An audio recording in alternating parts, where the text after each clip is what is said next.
Salam. Deməli, yeni bir iPhone almaq qərarına gəlmisiniz. Amma indi ən çətin mərhələdəsiniz. Qarşınızda iki seçim var. Gündəlik həyatınız üçün çox rahat və güclü olan standart iPhone 17, yoxsa demək olar ki, hər şeyin ən yaxşısını təklif edən Pro Max? Gəlin bu işə bir aydınlıq gətirək və sizin üçün hansının daha düzgün seçim olduğunu birlikdə tapaq. Amma bir dəqiqə.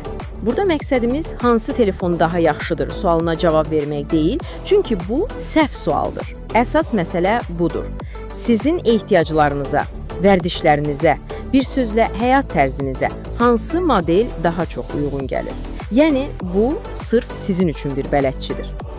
Baxın, qarşımızda əslində iki fərqli fəlsəfə, iki fərqli yanaşma dayanıb.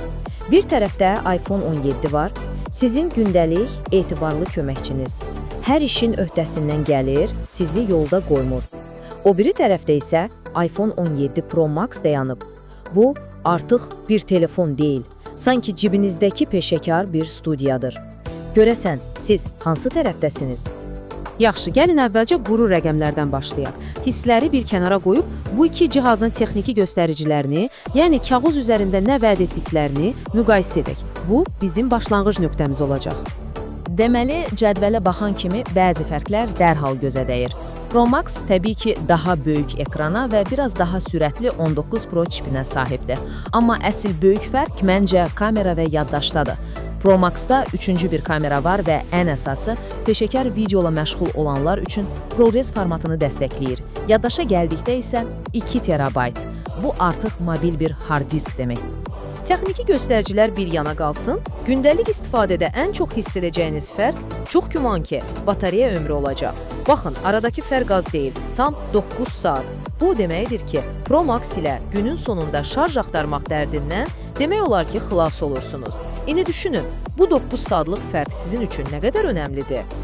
İndi isə gəlin bütün diqqətimizi standart iPhone 17-yə cəmləyək. Çünki gəlin etiraf edək, hər kəsə bazardakı ən güclü, ən böyük telefon lazım deyil. Bəzən ən ağıllı seçim, gücü gündəlik rahatlıqla birləşdirən o qızıl ort olur. Bəs görəsən, bu telefon kimlər üçündür? iPhone 17-nin bütün cazibəsi əslində onun balansındadır. O cibinizə rahatlıqla yerləşir, A19 çipi ilə gündəlik bütün işləriniz üçün lazım olandan da artığını verir, əksər situasiyalarda möhtəşəm şəkillər çəkir və ən əsası, bütün bunları daha münasib bir qiymətə təklif edir. Yəni, sadəcə işini görən, problemsiz bir telefon. Bax, bu sitat məncə iPhone 17 istifadəçisinin düşüncə tərzini mükəmməl şəkildə ifadə edir. Mənə həyatıma uyğunlaşan bir telefon lazımdır. Həyatımı telefona uyğunlaşdırmaq yox. Prioritet budur. Texnologiya həyatınızı mürəkkəbləşdirməməli, əksinə asanlaşdırmalıdır. Əlbəttə, bu rahatlığın və kompaktlığın da bəzi güzəştləri var. Məsələn, daha çox enerji tələb edən günlərdə batareyanız axşama çatdırmaya bilər. Peşəkar səviyyədə video çəkmək istəsəniz, bəzi funksiyalar əskik olacaq və əgər davamlı olaraq film və ya serial izləyirsinizsə, bəlkə də ekranın biraz daha böyük olmasını istəyə bilərsiniz. Və indi gəldik canavara, Pro Max. Bu sadəcə bir smartfon deyil. Bu, cibinizdə daşıya biləcəyiniz peşəkar bir alətdir. Əgər sizin lüğətinizdə kifayət qədər yaxşı deyə bir ifadə yoxdursa və siz hər zaman ən yaxşısını tələb edirsinizsə, o zaman diqqətlə qulaq asın. Pro Max'ın fəlsəfəsi çox sadədir. Hər şeyin ən yaxşısı, heç bir kompromis yoxdur. O, nəhəng ekran sizi filmlərin, oyunların içinə çəkir, üçlü kamera sistemi ilə demək olar ki, hər cür şəraitdə professional şəkillər və videolar çəkə bilərsiniz. ProRes formatı videolarınıza Hollywood filmləri effekti verir, 2 TB-lıq yaddaşla isə bu, həqiqətən də bir telefondan çox mobil bir iş stansiyasıdır. Pro Max istifadəsinin devizi də məhz budur. Mənim telefonum, mənim studiyasımdır. Mənə güzəştsiz, ən yaxşı alətlər lazımdır. Onlar üçün telefon bir xərc deyil, öz işlərinə, hobilərinə etdikləri bir investisiyadır. Performans hər şeydən önəmlidir. Ancaq bu qədər gücündə bir bədəli var, əlbəttə.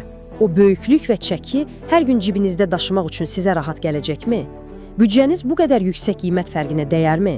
Və bir də unutmayın, bu canavarı bütün gücü ilə sürətli şarj etmək üçün çox güman ki, əlavə bir adapter almalı olacaqsınız. Beləliklə, bütün kartları masaya qoyduq. Hər iki modelin güclü və zəif tərəflərini gördük. İndi isə gəlin yekun mərhələyə keçək. Bütün bu məlumatları bir yerə yığıb, işinizi asanlaşdıran sadə bir qərar mexanizmi quraq. Əslində qərar vermək düşündüyünüzdən də asandır. Sadəcə özünüzə bir dənə vicdanlı sual verin. Mənim üçün əsas prioritet nədir? Daşıma rahatlığı və qiymət-performans balansı? O zaman cavabınız bəllidir. iPhone 17. Yoxsa sizin üçün ən vacib olan ən yaxşı kamera, ən böyük ekran və sərhədsiz gücdür? O zaman düşünmədən Pro Max-ı seçməlisiniz. Bu qədər sadə. İndi isə növbət sizindir. Bütün bu məlumatlardan sonra siz hansı fəlsəfəyə daha yaxın olduğunuzu düşünürsünüz? Sizin üçün ideal telefon etibarlı bir gündəlik köməkçidir, yoxsa sərhədləri zorlayan bir mobil studiya? Seçiminizi rəylərdə bizimlə bölüşməyi unutmayın. Həqiqətən düşünmək üçün yaxşı bir sualdır, elə deyilmi?